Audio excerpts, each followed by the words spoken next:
So, i-harvest na natin tong ating talong. Malalaki na siya, oh, ayan, oh. Pwede na to pang kain.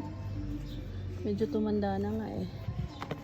So, tatanggalin ka na natin. Dalawa sila, ito isa.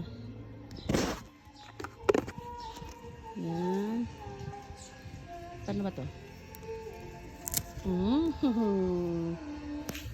One down. Dalawa. Doktor na to ba? Pwede na to pang isang tao. Okay. Yan.